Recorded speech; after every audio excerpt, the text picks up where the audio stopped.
अस्सलाम वालेकुम। उम्मीद करती हूँ कि आप सब खैरियत से होंगे। बेटा आज हमने फर्स्ट ईयर केमिस्ट्री का चैप्टर नंबर 1 जो हमने स्टार्ट किया है पीरियोडिक टेबल, उसका हमने जो टॉपिक पढ़ा दैट इज़ इलेक्ट्रॉन अफिनिटी। हमारा ये जो लेक्चर है दैट इज़ लेक्चर नंबर 12। तो अभी हम इसको स्टार्ट करते हैं कि इलेक्ट्रॉन अफिनिटी क्या होती है। तो उसको हम बेसिक से स्टार्ट करेंगे क्योंकि थोड़ा लेंथी टॉपिक है और आज का लेक्चर भी थोड़ा लेंथी होगा, तो आप इस वीडियो को कंप्लीट देखना स्टार्टिंग से एंड तक, फिर आपके जो है कॉन्सेप्ट अच्छे से डेवलप होंगे। पहले हम डेफिनेशन पढ़ेंगे, देन हमने यहाँ पे एक कॉन्सेप्चुअल क्वेश्चन क्रिएट करना है, देन हम उसके फैक्टर्स पढ़ेंगे, ठीक है। और फैक्टर्स के बाद हम लास्ट टॉपिक पे जाएंगे that is the variations in periods and groups. तो इन टॉपिक्स में ना आपको बुक पे कुछ क्वेश्चंस दिए हुए हैं, कॉन्सेप्चुअल क्वेश्चंस आपको टॉपिक के नीचे क्विज क्वेश्चंस के नाम से। तो मैंने आपसे पहले भी डिस्कस किया था कि वो हम अपने सेपरेट वीडियो में सेपरेट लेक्चर में डिस्कस करेंगे, क्योंकि इतना सारा कंटेंट जो है वो एक लेक्चर में आप लोग के लिए समझना मुश्किल है और मेरे लिए आप तक डिलीवर करना भी थोड़ा सा मुश्किल है। तो हम अभी जो है अपनी आज टॉपिक क्लियर करेंगे और टॉपिक में आपको मेजर कॉन्सेप्ट्स दे दूँगी, ठीक है। और आप लोगों ने कोशिश करनी है कि अपने जितने भी कॉन्सेप्चुअल क्वेश्चन हैं उनको अपने लाइक लेक्चर लेने के बाद जो आपके पास नॉलेज आता है उस नॉलेज की बेस पे आपने उन क्वेश्चंस को क्लियर करने की कोशिश करनी है, ठीक है। नहीं होगा तो फर्दर हम इंशाल्लाह उन क्वेश्चंस को जो है अपने नेक्स्ट लेक्चर्स में कवर अप कर लेंगे। बेटा हम स्टार्ट करते हैं टॉपिक हमारे पास है इलेक्ट्रॉन अफिनिटी। बेटा इस टॉपिक में ना इस टॉपिक के स्टार्टिंग से पहले मैं आपको कुछ चीज़ें रिवाइज करवाती हूँ। मैंने आपसे लास्ट लेक्चर में डिस्कस किया था जब मैंने आपको आयनाइजेशन एनर्जी पढ़ाया था, तो मैंने आपसे कहा था कि जो आयनाइजेशन एनर्जी है ना उसमें वर्ड है आयन।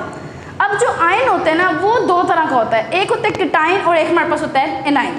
जो केटाइन होता है ना वो तब बनता है जब कोई एटम इलेक्ट्रॉन रिमूव करे, उसका जो है इलेक्ट्रॉन उसमें से रिमूव कर दिया जाए, उसका इलेक्ट्रॉन लूज करवा दिया जाए, तो तब वो बनाता है केटाइन, पॉजिटिव आयन। तो उस वक्त उस एटम में एनर्जी देनी पड़ती है, हम एनर्जी देते हैं, वहाँ से इलेक्ट्रॉन निकलता है, ठीक है। तो होता है केटाइन फॉर्मेशन। फिर होता है एनाइन फॉर्मेशन, ठीक है। एनाइन के टाइम पे कहता है कि हम एटम में इलेक्ट्रॉन को ऐड करते हैं। जब हम एटम में इलेक्ट्रॉन को ऐड करते हैं ना तो मोस्टली वहाँ से एनर्जी रिलीज होती है। खैर वो अभी हम अपने टॉपिक में डिस्कस करेंगे। अभी फिलहाल इतने के लिए कि जब एटम इलेक्ट्रॉन को ऐड किया जाता है ना वो बनाता है नेगेटिव आयन यानी एनाइन। इट्स मीन कि आयन तो दो तरह का है। तो वो जो टॉपिक आयनाइजेशन एनर्जी था मैंने उस पर बहुत क्लियरली करके ऊपर बढ़ा करके लिखा भी था कि आयनाइजेशन एनर्जी में जो आपने जाना है दैट इज केटाइन फॉर्मेशन, ठीक है। जबकि मैंने कहा था कि एनाइन फॉर्मेशन के लिए अपना नेक्स्ट टॉपिक पढ़ेंगे और वो ही टॉपिक हम आज स्टार्ट करने जा रहे हैं। बेटा एनाइन फॉर्मेशन के लिए जो हमारा टॉपिक है दैट इज इलेक्ट्रॉन अफिनिटी। तो जो इलेक्ट्रॉन अफिनिटी है, इस इलेक्ट्रॉन अफिनिटी के अंदर हमने जो टॉपिक पढ़ना है वो है एनाइन फॉर्मेशन, मतलब हमने किसी एटम में इलेक्ट्रॉन को ऐड करना है। यहाँ से क्लियर हो गया कॉन्सेप्ट कब हम टॉपिक पढ़ने क्या जा रहे हैं। तो बेटा हम उसको स्टार्ट करते हैं। टॉपिक हमारे पास इलेक्ट्रॉन अफिनिटी। बेटा इलेक्ट्रॉन का मतलब है इलेक्ट्रॉन, ठीक है। और अफिनिटी यहाँ पे अफिनिटी वर्ड का मतलब ही होता है, मैंने ऊपर आपको मेंशन भी करके दिया बेटा। अफिनिटी वर्ड का मतलब होता है एबिलिटी टू रिएक्ट करने की एबिलिटी, ठीक है। यानी एक एटम है, आप उसमें इलेक्ट्रॉन दे रहे हो, आप उसमें इलेक्ट्रॉन ऐड करे, अब वो एटम उस इलेक्ट्रॉन को एक्सेप्ट करना चाहता भी कि नहीं चाहता, ठीक है। लाइक वो एटम जो है उसके अंदर कितनी एबिलिटी है, वो कितना जो है वो विलिंगली कितनी उसके अंदर टेंडेंसी है कि वो इलेक्ट्रॉन को एक्सेप्ट करे, वो इलेक्ट्रॉन को गेन करे। तो वो इलेक्ट्रॉन को गेन करने की एबिलिटी या इलेक्ट्रॉन को एक्सेप्ट करने की एबिलिटी को ही अफिनिटी कहते हैं, ठीक है। यानी in short ability to react, atom कितना रिएक्ट करना चाहता है, इलेक्ट्रॉन को एक्सेप्ट करना चाहता है। बेटा इसके डेफिनेशन स्टार्ट करने से पहले एक चीज़ बस आप लोगों ने नोटिस करनी है, जितना ज़्यादा एटम किसी इलेक्ट्रॉन को अट्रैक्ट करना चाहेगा ना, यानी जितना एटम के न्यूक्लियस की आने वाले इनकमिंग इलेक्ट्रॉन के लिए अट्रैक्शन ज़्यादा होगी उतना ज़्यादा हम कहेंगे इलेक्ट्रॉन अफिनिटी होगी, यानी उतना ज़्यादा एनर्जी का चेंज आएगा, ठीक है। तो यहाँ पे मैंने इसके ऊपर मेंशन भी किया है कि जितनी न्यूक्लियस की अट्रैक्शन होगी फॉर द इनकमिंग इलेक्ट्रॉन, बाहर से आने वाले इलेक्ट्रॉन के लिए उतनी इलेक्ट्रॉन अफिनिटी यानी इतना हीट चेंज है वो ज़्यादा आएगा। ये आपके लिए कि दो बातें कि एक तो हमें इस टॉपिक में एनाइन फॉर्मेशन पढ़नी है, दूसरा ये कि ये अफिनिटी का मतलब क्या है। और अफिनिटी का मतलब है एबिलिटी टू रिएक्ट, और एटम रिएक्ट करता है अपने न्यूक्लियस की वजह से, उसका न्यूक्लियस के अट्रैक्शन आने वाले इलेक्ट्रॉन। तो मीन्स ये दो तीन बातें हैं जो इस टॉपिक में आप लोगों ने स्टार्टिंग से अपने माइंड में रखनी है, देन आपको टॉपिक समझ आना स्टार्ट होगा। अब उसको स्टार्ट करते हैं। तो बेटा हमारे पास है इलेक्ट्रॉन अफिनिटी क्या होता है। तो electron affinity is the amount of energy release. तो यहाँ मैंने दो वर्ड्स लिखे हैं, मैंने यहाँ पे शॉर्ट क्वेश्चन में भी आपको यही समझाना है कि the amount of energy release, वो एनर्जी जो रिलीज हुई है, और यहाँ पे लिखा है और एब्जॉर्ब, वो एब्जॉर्ब भी हो सकती है। तो इट्स मीन यहाँ पे ना दो वर्ड्स आ गए हैं कि अमाउंट ऑफ एनर्जी यहाँ पे हम हीट की बात कर रहे हैं, वो एब्जॉर्ब इसमें रिलीज भी होता है। इट्स मीन कि क्या हम रिलीज की बात करें या एब्जॉर्ब की बात करें। रिलीज होगा तो प्रोसेस एक्सोथर्मिक है, एब्जॉर्ब होगा तो प्रोसेस एंडोथर्मिक। तो हम ना एंडोथर्मिक, तो हम ना ओवरऑल यहाँ पे वर्ड यूज़ कर लेते हैं हीट चेंज, ठीक है। वो रिलीज भी हो सकता है, वो एब्जॉर्ब भी हो सकता है, उसको हम फर्दर डिस्कस करेंगे। तो आपकी बुक पे जो वर्ड यूज़ किया है वो यही यूज़ किया है कि the amount of energy release और एब्जॉर्ब की जगह पर उन्होंने यूज़ किया है इंथैल्पी चेंज, जिसको हम हीट चेंज भी कहते हैं, हीट का चेंज होना। तो आप इसको फर्स्ट में पढ़ चुके हो बेटा, हीट चेंज को हम इंथैल्पी चेंज भी कहते हैं। तो एंथैल्पी चेंज यानी हीट का चेंज आना, एनर्जी का एब्जॉर्ब भी होना या रिलीज भी होना। जब कब व्हेन एन इलेक्ट्रॉन, जब इलेक्ट्रॉन इज एडिड, इलेक्ट्रॉन को ऐड किया जाए to outermost shell of an isolated gaseous atom, किसी एक एटम के वैलेंट शेल में जब आपने इलेक्ट्रॉन को ऐड किया है उस वक्त क्या एंथैल्पी चेंज आया है, क्या हीट चेंज आई है, उसने एनर्जी को रिलीज किया है या एब्जॉर्ब किया है। ये दोनों काम ही किए हैं। आपने एक इलेक्ट्रॉन डाला, आपने दो डाले, उसने पहले एब्जॉर्ब की बाद में रिलीज कर दिया, पहले रिलीज की बाद में एब्जॉर्ब की। इस तरह जो ओवरऑल नेट चेंज आया है उसको एंथैल्पी चेंज कहते हैं। तो वो जो एंथैल्पी चेंज है वो है इलेक्ट्रॉन अफिनिटी, और वो इलेक्ट्रॉन अफिनिटी डिपेंड करती है न्यूक्लियस पे कि वो जो न्यूक्लियस है वो इनकमिंग इलेक्ट्रॉन को कितना अट्रैक्ट करेगा। जितना ज़्यादा अट्रैक्ट करेगा उतना ज़्यादा हीट चेंज आएगा। क्लियर? तो बेटा ये हमारे पास डेफिनेशन। इसमें जो एक इंपॉर्टेंट चीज़ आपने आनी है, मोस्टली हम केमिस्ट्री के अंदर जब हम डेफिनेशंस पढ़ते हैं, लाइक हमने आयनाइजेशन एनर्जी पढ़ा, हम आज इलेक्ट्रॉन अफिनिटी पढ़े, हम डिस्कस करते हैं मोल को, यानी हम एक एटम को डिस्कस नहीं करते। मैंने आपको प्रीवियसली अपने लेक्चर्स में बताया था कि हम आयनाइजेशन एनर्जी में भी एक मोल की बात कर रहे थे कि एक मोल एटम्स को कितनी एनर्जी रिक्वायर्ड है इलेक्ट्रॉन को रिमूव कर। इन द सेम वे यहाँ पे भी हम एक एटम की बात नहीं कर रहे, यहाँ पे हम बात करें एक मोल एटम यानी 6.02 10 की पावर 23, इतने ज़्यादा एटम्स हम एट अ टाइम डिस्कस करेंगे। तो हम कहेंगे यहाँ पे एग्जांपल में क्लोरीन का बेटा एक एटम है, क्लोरीन का एक एटम है, ठीक है। हमने इस क्लोरीन के एटम में एक इलेक्ट्रॉन को ऐड किया, क्लोरीन के एटम में एक इलेक्ट्रॉन को ऐड किया, तो यहाँ पे जो हीट चेंज है, क्लोरीन नेगेटिव आयन बन गया। इसके लिए आपको ऊपर वर्ड भी यूज़ किया यूनी नेगेटिव आयन, ठीक है बेटा, यूनी नेगेटिव आयन, यानी इसके ऊपर एक नेगेटिव चार्ज है। इसमें जो हीट चेंज है हमारे पास डेल्टा एच हमारे पास आता है -348 किलो जूल पर मोल। तो बेटा यहाँ पे हमारे पास -348 किलो जूल मतलब 348,000 जूल पर मोल का मतलब है, यहाँ पे हम डिस्कस कर रहे हैं अबाउट 6.02 10 पर 23। इतने क्लोरीन एटम्स में हमने इतने ही इलेक्ट्रॉन्स डाले हैं, तो हमारे पास इतना ज़्यादा क्या है, हीट चेंज आया है। तो बेटा ये जो प्रोसेस है ना, ये एक्सोथर्मिक, ये कैसे एक्सोथर्मिक है अब हम इसको फर्दर डिस्कस करेंगे। बेटा इसके साथ मैंने नेगेटिव साइन मार्क किया है, नेगेटिव साइन। ये नेगेटिव साइन शो कर रहा है कि जो प्रोसेस है दैट इज एक्सोथर्मिक। प्रोसेस हमारे पास जो है वो एक्सोथर्मिक है। एक्सोथर्मिक का मतलब है यहाँ पे हीट जो है वो रिलीज हो रही है। अब हम इसको फर्दर डिस्कस करेंगे बेसिकली यहाँ पे हीट रिलीज कैसे हुई है। तो बेटा सबसे पहले फर्स्ट करें, हमारे पास ये एक क्लोरीन का एटम था, ये इसके पास अपना इलेक्ट्रॉन्स पड़े हैं, ये क्लोरीन के एटम की बाहर की बाउंड्री, मतलब ये एटम के बाहर की हम बात करें, यहाँ पे हमारे पास एक इलेक्ट्रॉन पड़ा है, हम चाहते हैं ये इलेक्ट्रॉन क्लोरीन के एटम में ऐड हो जाए। बट अब देखिए मैंने आपको ये पहले भी बताया है कि जितना इलेक्ट्रॉन न्यूक्लियस से करीब आएगा उसकी एनर्जी उतनी डाउन होती जाएगी, जितना वो न्यूक्लियस से दूर जाएगा उतनी एनर्जी उसकी हाई होगी। इलेक्ट्रॉन एटम के प्रीमिसेस से बाहर है तो इट्स मीन इसकी एनर्जी पहले से बहुत हाई है, वो एटम की तरफ आएगा, एटम के अंदर एंटर होगा तो वो न्यूक्लियस के अट्रैक्शन में आ रहा है, और जहाँ पे भी अट्रैक्शन होती है वहाँ पे हमेशा एनर्जी रिलीज होती है, वहाँ पे इलेक्ट्रॉन जो है वो न्यूक्लियस की तरफ जाता जाएगा, लोअर एनर्जी की तरफ। तो ये जो इलेक्ट्रॉन जब न्यूक्लियस के अंदर पास आएगा उसके शेल्स में ऐड होगा तो वो हाई एनर्जी से, वो हाई एनर्जी से किस में चला गया है, लो एनर्जी में। तो हाई से वो लो हो जाएगा तो डेफिनेटली यहाँ से एनर्जी क्या होगी, रिलीज होगी, एनर्जी बेटा होगी रिलीज। तो जितनी ज़्यादा इस न्यूक्लियस से इनकमिंग इलेक्ट्रॉन का अट्रैक्शन ज़्यादा, जितना वो उस इलेक्ट्रॉन को अपने करीब लेके आएगा उतनी ज़्यादा यहाँ से एनर्जी रिलीज होगी। दैट्स व्हाई मैंने यहाँ मेंशन किया था जितनी nucleus attraction for incoming electron ज़्यादा होगी उतनी इलेक्ट्रॉन अफिनिटी हमारे पास क्या होगी, ज़्यादा होगी। तो बेटा ये हमने यहाँ पे सिंपली डिस्कस कर लिया कि इलेक्ट्रॉन अफिनिटी क्या होती है, इसकी डेफिनेशन पढ़ी हमने और सामने हमने इसकी एग्जाम्पल पढ़ लिया है। नेक्स्ट मूव करते बेटा, इसमें एक इंपॉर्टेंट क्वेश्चन है why second electron affinity. Electron affinity को हम यहाँ पे E A से शो करेंगे। Why second electron affinity is positive, यानी ये प्लस में क्यों होती है, प्लस का मतलब मैं आपको बता देती हूँ। Why second electron affinity is endothermic. Why first electron affinity is negative, मतलब फर्स्ट जो है वो नेगेटिव है। हम इस क्वेश्चन को मजीद समझ लेते हैं। Negative means exothermic. हम इस क्वेश्चन को मजीद समझ लेते हैं बेटा। वो कह रहे हैं कि जो फर्स्ट इलेक्ट्रॉन आप किसी इलेक्ट्रॉन अफिनिटी मतलब इलेक्ट्रॉन ऐड करना है, आपने फर्स्ट इलेक्ट्रॉन ऐड किया, प्रोसेस हुआ एक्सोथर्मिक यानी वहाँ से हीट रिलीज हुई है। आपने सेकंड इलेक्ट्रॉन ऐड किया, प्रोसेस हुआ एंडोथर्मिक यानी उसी यूनी नेगेटिव आयन जो पहले एटम था एक इलेक्ट्रॉन लेके वो एक्सोथर्मिक प्रोसेस करके वो एनाइन बन चुका है। अब उसी एनाइन में जब आपने दूसरे इलेक्ट्रॉन डाला है तो वो एनर्जी रिलीज करने की जगह वो एब्जॉर्ब कर रहा है। तो मैंने स्टार्टिंग में भी कहा था कि वहाँ पे एनर्जी रिलीज भी हो सकती है, वहाँ पे एनर्जी एब्जॉर्ब भी हो सकती है। तो ऐसा क्यों है, तो पहले हम इसकी एक एग्जाम्पल लिखते हैं कि ऐसा कहाँ होता है। लाइक आपकी बुक पे परफेक्ट एग्जाम्पल दी है, वो एग्जाम्पल हम पढ़ेंगे देन हम जो है उसको एक्सप्लेन करेंगे। बेटा फर्स्ट हमारे पास आता है ऑक्सीजन का एटम। ऑक्सीजन का एक एटम जब एक इलेक्ट्रॉन को गेन करता है, ऑक्सीजन का जो एटम है वो एक इलेक्ट्रॉन को जब गेन करता है तो बेटा ये बनाएगा O-1। तो ये ऑक्सीजन का यूनि नेगेटिव आयन है। यहाँ पे जो हीट चेंज आ रहा है दैट इज डेल्टा H, इसके साथ हम E शो करेंगे, मतलब हम इलेक्ट्रॉन अफिनिटी को डिस्कस कर रहे हैं फर्स्ट, यानी ऑक्सीजन में आपने एक इलेक्ट्रॉन ऐड किया है। तो जो इंथैल्पी चेंज आया दैट इज 141 किलो जॉल पर मोल। बेटा ये नेगेटिव होगा, ये क्या होगा, नेगेटिव। मीन्स के पहला जो है वो हमारे पास यहाँ पे एक क्वेश्चन में मिस्टेक होगी बेटा, यहाँ पे हमारे पास साइन आएगा नेगेटिव और यहाँ पे हमारे पास साइन आएगा, नहीं ठीक था, ये पॉजिटिव और ये नेगेटिव है, ठीक है। तो बेटा हमारे पास जो first ionization first electron affinity हमारे पास नेगेटिव है, तो ये हमारे पास नेगेटिव है। अब जो सेकंड इलेक्ट्रॉन अफिनिटी होगी हमारे पास क्या होगी, पॉजिटिव होगी। तो अभी जैसे हम इसको ऐसे लिखेंगे देन हम इसको एक्सप्लेन करेंगे। तो ऑक्सीजन में जब एक इलेक्ट्रॉन ऐड हुआ तो ऑक्सीजन ने रिलीज की एनर्जी -141। जब इसी ऑक्सीजन जो यूनि नेगेटिव है, जब इसके अंदर हम दूसरा इलेक्ट्रॉन ऐड करेंगे, जब इसमें एक और इलेक्ट्रॉन हमने ऐड किया, अब ये बन जाएगा O-2। इस दफ़ा इसने एनर्जी रिलीज करने की बजाय बेटा इसने एनर्जी की है एब्जॉर्ब। यहाँ पे +798 किलो जूल पर मोल।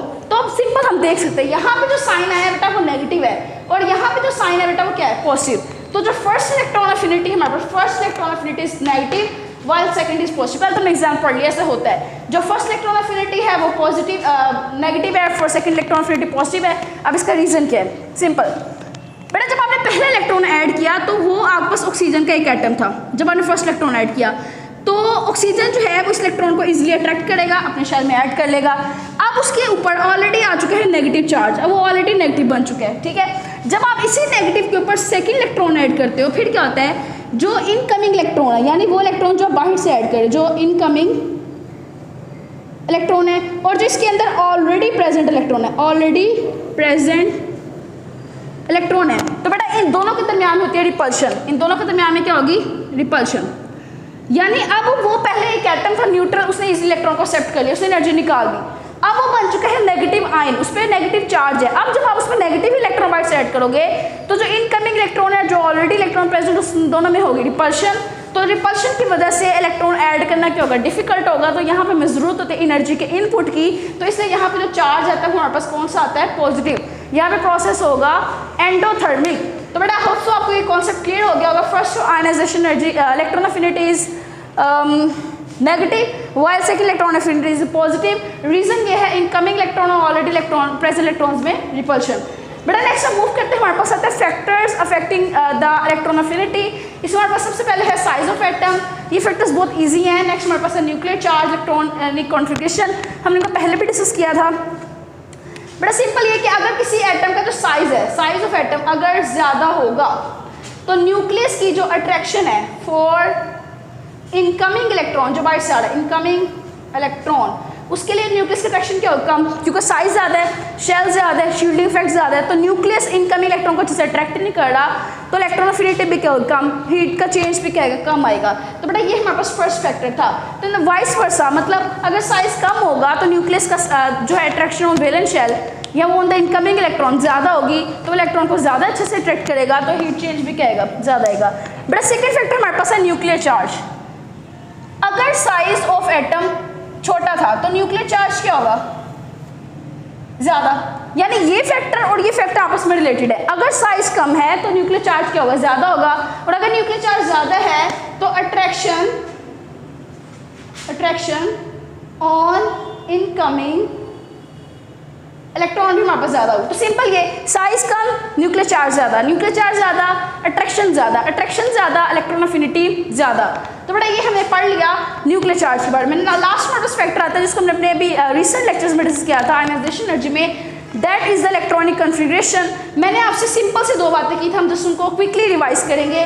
बेटा यहाँ पे हर वो शेल या सब शेल, हर वो सब शेल या हर वो ऑर्बिटल बेटा जिसके अंदर दो केसेस हो, या वो फुल फील्ड या वो हाफ फील्ड हो। इसके हम एग्जांपल लेते हैं। बेटा पी सब शेल के अंदर ना 6 इलेक्ट्रॉन होते हैं, या तो उसके 6 पूरे हो या वो हाफ फील्ड हो 3 इलेक्ट्रॉन। ये उसकी मोस्ट स्टेबल फॉर्म्स हैं, ये इसकी मोस्ट स्टेबल फॉर्म्स हैं। अगर एक टर्म होती है पार्शली फील्ड, बेटा अगर उसके 6 की बजाय उसके इलेक्ट्रॉन है 2, उसके इलेक्ट्रॉन है 4, उसके इलेक्ट्रॉन है 5, उसके इलेक्ट्रॉन है 1, तो ये है कि उनमें इलेक्ट्रॉन तो है, उसमें कुछ ना कुछ तो है, लेकिन वो ना तो कम्प्लीटली फिल्ड है ना वो हाफ फिल्ड है, वो पार्शली फिल्ड है, किसी तरह फिल्ड है। तो बेटा ये जो केस है ना, हमारे पास जो पार्शियल फील्ड होते हैं ये अनस्टेबल होते हैं, जो हमारे पास कंप्लीटली या हाफ फील्ड होते हैं वो ज़्यादा स्टेबल होते हैं। उसको हमने डिस्कस किया था, उसमें स्पिन जो है पेड़ रिपल्शन वाला फैक्टर आता है, और उसमें जो है इसमें से स्टेबिलिटी ज़्यादा होती है, जबकि इनमें स्टेबिलिटी कम होती है। हम इसकी एक एग्जांपल भी साथ लेंगे। हमारे पास आपके बुक पे नाइट्रोजन एंड फॉस्फोरस को डिस्कस किया है। तो बेटा नाइट्रोजन फॉस्फोरस ग्रुप नंबर 15 के एलिमेंट्स है, तो इनके वैल्यूज में 5 इलेक्ट्रॉन्स होगा। फिर उसको इसकी इलेक्ट्रॉनिक कन्फिगरेशन करेंगे 1s2 nitrogen, atomic number 7, 1s2 and 2s2, 2px, 2py and 2pz। तो बेटा हमारे पास यहाँ पे नाइट्रोजन का एटॉमिक नंबर 7 है, तो पहले शेल में इसके 2 इलेक्ट्रॉन, दूसरे में 2 और आगे इसके 3 रह गए। तो बेटा ये 3 इलेक्ट्रॉन आएंगे, एक 2px में, एक 2py में और एक 2pz में। तो यही बात देखें, मेरी बात सुन, p के अंदर मैंने कहा था कि तो 3 इलेक्ट्रॉन होंगे 6 हो, तो बेटा यहाँ पे कितने इलेक्ट्रॉन, 1 2 3, p के अंदर 3 इलेक्ट्रॉन है। एक तो ये फैक्टर भी इसको स्टेबल बना रहा है, प्लस हमने पढ़ा था अगर इलेक्ट्रॉन पेयर फॉर्म में हो ना तो पेयर में आपस में रिपल्शन होती है, तो इसलिए वो इतना स्टेबल नहीं होता। लेकिन इसके अंदर सिंगल है, इसमें पेयरिंग नहीं है इलेक्ट्रॉन्स की, इसमें ज़्यादा स्टेबल है। तो दोनों बातें, पेयरिंग वाली बात भी और जो है हमारे पास ये हाफ फुल फील्ड वाला कॉन्सेप्ट भी नाइट्रोजन को ज़्यादा स्टेबल साबित कर रहा है। तो इसमें जो चीज़ पहले स्टेबल है, क्या वो इनकमिंग इलेक्ट्रॉन को एक्सेप्ट करना चाहेगी? नहीं। तो यहाँ पे नाइट्रोजन जो है वो इनकमिंग इलेक्ट्रॉन को एक्सेप्ट नहीं करना चाहता, इसलिए इसकी जो इलेक्ट्रॉन अफिनिटी है वो कम होती है। जबकि वो वाले एटम जिसके अंदर या तो इलेक्ट्रॉन्स यहाँ पे पेयर्ड में प्रेजेंट हो, या इलेक्ट्रॉन जो है वो 4 हैं, जैसे इससे आगे जो है ऑक्सीजन है, उसके अंदर जो है वो यहाँ पे इलेक्ट्रॉन पेयर्ड में होगा, तो उसकी इलेक्ट्रॉन अफिनिटी भी क्या होगी, ज़्यादा होगी, क्योंकि oxygen as compared to nitrogen क्या है, अनस्टेबल है। तो बेटा ये पॉइंट हमारा प्रीवियस वाला था, इसको हमने क्विकली रिवाइज किया। नेक्स्ट हमारे पास आता है पीरियड्स एंड ग्रुप। तो बेटा पीरियड में ट्रेंड अगर हम बात करें तो पीरियड में साइज ऑफ एटम डिक्रीज करता है लेफ्ट से राइट, तो डेफिनेटली इलेक्ट्रॉन अफिनिटी इंक्रीज करेगी। ग्रुप में जो साइज ऑफ एटम है टॉप टू बॉटम, साइज क्या होता है, इंक्रीज करता है। तो इलेक्ट्रॉन अफिनिटी भी हमारे पास क्या होगी, डिक्रीज करेगी, क्योंकि हमने यहाँ पे फैक्टर्स पढ़ लिए हैं कि यहाँ पे साइज ऑफ एटम भी और न्यूक्लियर चार्ज भी। तो इन दोनों फैक्टर्स हमने ये समराइज किया कि जो साइज है वो इन्वर्स है बेटा इलेक्ट्रॉन अफिनिटी के। अगर साइज ज़्यादा होगा तो न्यूक्लियस के अट्रैक्शन वैलेंस शेल पे क्या हो जाएगी, कम हो जाएगी, इलेक्ट्रॉन पे अट्रैक्शन कम हो जाएगी, इलेक्ट्रॉन अफिनिटी कम। और अगर साइज जो है हमारे पास कम होगा तो इलेक्ट्रॉन अफिनिटी क्या हो जाएगी, ज़्यादा हो जाएगी। तो बड़े हमारे पास ट्रेंड्स है। इसमें एक इंपॉर्टेंट क्वेश्चन है जो कि मैं सोच रही हूँ मैं आपको अभी कवर करवा दूँ। वो हमारे पास है कि अभी मैंने कहा कि फ्लोरीन, जैसे हम बात करें फ्लोरीन, क्लोरीन, ब्रोमीन, आयोडीन, हमने कहा कि जितना डाउनवर्ड साइज आएगा इलेक्ट्रॉन अफिनिटी उतनी कम होती जाएगी। और वैसे भी हमें पता है कि फ्लोरीन पीरियोडिक टेबल का सबसे इलेक्ट्रोनेगेटिव एलिमेंट है, टॉप पे प्रेजेंट, अपने ग्रुप के साइज भी छोटा है इसका, अपने ग्रुप के हिसाब से, अपने पीरियड के हिसाब से भी, अपने ग्रुप के हिसाब से भी साइज भी छोटा है, पीरियोडिक का सबसे इलेक्ट्रोनेगेटिव एलिमेंट है, इसको सबसे ज़्यादा इलेक्ट्रॉन को अट्रैक्ट करना चाहिए, बट ऐसा नहीं है। हमारे पास क्लोरीन की इलेक्ट्रॉन अफिनिटी ज़्यादा होती है एज कम्पेयर टू फ्लोरीन की इलेक्ट्रॉन अफिनिटी। अब इसका रीज़न क्या है बेटा, अक्सर में फ्लोरीन इतना ज़्यादा इलेक्ट्रोनेगेटिव एलिमेंट होता है कि वो अपना ही जो इलेक्ट्रॉनिक क्लाउड है, जो 2 शेल्स हैं, उसको इतना स्ट्रॉन्गली अट्रैक्ट कर लेता है कि वो एक फ्लोरीन के इर्द गिर्द एक थिक क्लाउड बना देते हैं। फ्लोरीन का जो न्यूक्लियस है उसके 2 शेल उसके इर्द गिर्द एक थिक सा क्लाउड बना देते हैं कि उसके पास बाहर से आने वाले इलेक्ट्रॉन की अट्रैक्शन ही नहीं रहती, जबकि हमारे पास अट्रैक्शन होती है लेकिन कम होती है as compared to chlorine. Chlorine भी एक इलेक्ट्रोनेगेटिव एलिमेंट है, फ्लोरीन से थोड़ा ही नीचे होता है, तो लेकिन इसमें इतना थिक इलेक्ट्रॉनिक क्लाउड नहीं होता, ज़रा शेल्स दूर है, तो न्यूक्लियस जो है वो इजीली इनकमिंग इलेक्ट्रॉन को अपनी तरफ क्या कर सकता है, अट्रैक्ट कर सकता है। तो ये हमारे पास रीज़न है कि why chlorine has high electron affinity as compared to fluorine, क्योंकि क्लोरीन का जो इलेक्ट्रॉनिक क्लाउड है वो उसके इर्द गिर्द बहुत ज़्यादा थिक होता है, वो इनकमिंग इलेक्ट्रॉन को अच्छे से अट्रैक्ट नहीं कर पाता, जबकि क्लोरीन उसके कंपैरिजन में ज़्यादा अट्रैक्शन शो करता है, उसकी इलेक्ट्रॉन अफिनिटी भी ज़्यादा। बाकी नीचे नॉर्मल ट्रेंड है, फ्लोरीन की ज़्यादा होनी चाहिए थी बट कम है, क्लोरीन की ज़्यादा, बाकी उसके बाद कम, ब्रोमीन की कम, आयोडीन की उससे कम, एस्टाटीन की उससे कम। ठीक है, तो बेटा इसके साथ हमने आज 2 कॉन्सेप्चुअल क्वेश्चंस माइंड अप किए हैं कि why oxygen has high, why oxygen show positive second electron affinity why negative first electron affinity. आप ओपन को वैल्यूज के साथ क्वेश्चन दिया क्विज क्वेश्चन के अंदर, जबकि यहाँ पे दूसरा हमारे पास जो है वो क्वेश्चन आता है कि why fluorine has lower electron affinity as compared to chlorine. तो बेटा यहाँ पे हमने हमने इनकी दो वैल्यूज़ को सोल्व किया, हमारे पास एक एक्सोथर्मिक प्रोसेस था, एक एंडोथर्मिक प्रोसेस था। आपकी बुक पे इसको जो है वो नेट चेंज में निकाला, लाइक यहाँ पे लिखा हुआ है कि अगर ऑक्सीजन है उसमें डायरेक्टली आप 2 इलेक्ट्रॉन को ऐड करो तो ऑक्सीजन -2, तो यहाँ पे नेट चेंज आएगा, उसमें हमने delta H1 plus delta H2 हमने दोनों को ऐड करना है। तो पहली वैल्यू -41 थी प्लस दूसरी वैल्यू थी 798, तो बेटा इसका जो डिफरेंस आता है वो हमारे पास आता है 657। तो ये हमारे पास नेट चेंज है, ठीक है। बाकी होप्स आपको ये सारा कॉन्सेप्ट क्लियर हो गया होंगे। हमने सबसे पहले पढ़ी थी डेफिनेशन, देन हमने ये इंपॉर्टेंट कॉन्सेप्चुअल क्वेश्चन पढ़ा, फिर हमने 3 फैक्टर्स पढ़े। फैक्टर्स के बहुत ईजी हैं अगर आपने अपने प्रीवियस लेक्चर टॉपिक से अच्छे से प्रिपेयर किए हैं, size, nuclear charge, electronic configuration. Next हमारे पास 2 इसके ट्रांस भी बहुत ईजी हैं, जस्ट इसमें एक फ्लोरीन वाला क्वेश्चन इंपॉर्टेंट है और एक ऑक्सीजन वाला। तो इसके साथ मुझे इजाज़त दें, थैंक यू सो मच।